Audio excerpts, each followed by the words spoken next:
Now, the latest research in neuroscience says you can change your brain just by thinking. So then as you begin to think about a new possibility, and your brain begins to fire in new sequences and new patterns and new combinations, and you begin to plan your behaviors, and you begin to review in your mind, mentally rehearse who you're going to be in your life. The mere action of mental rehearsal begins to install the neurological circuits in your brain. Now your brain is no longer a record of the past. Now it's in fact a map to the future. And if you were then to begin to emotionally embrace your future before it's made manifest, in other words, you're not waiting for your healing to feel wholeness. You're not waiting for your new relationship to feel love. You're not waiting for the mystical moment to feel awe. You're not waiting for your success to feel empowered.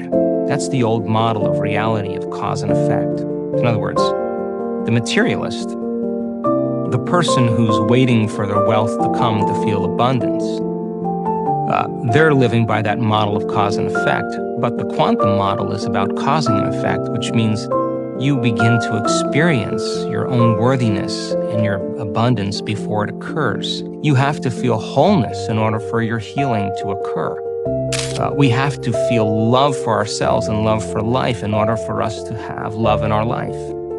And so then to instruct people how to teach their body emotionally how that future could feel like before it's made manifest, if they do it properly, their body as the unconscious mind begins to believe it's living in that future reality in the present moment. And they're beginning to signal new genes in new ways that begins to change their body to look like the event has already occurred.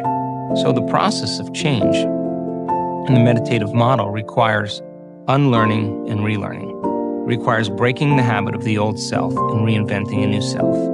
What we say in neuroscience, pruning synaptic connections and sprouting new connections, unfiring and unwiring and refiring and rewiring, unmemorizing emotions that are stored in the body and then reconditioning the body to a new mind and to a new emotion.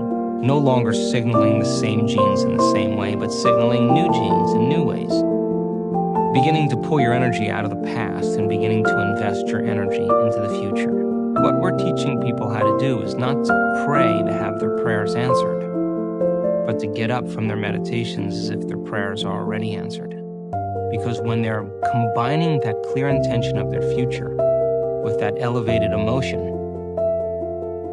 they're literally changing their energy, they're changing their brain chemistry, they're changing the way their brain works, they're changing their genetic expression, they're changing their chemistry. They're literally becoming somebody else.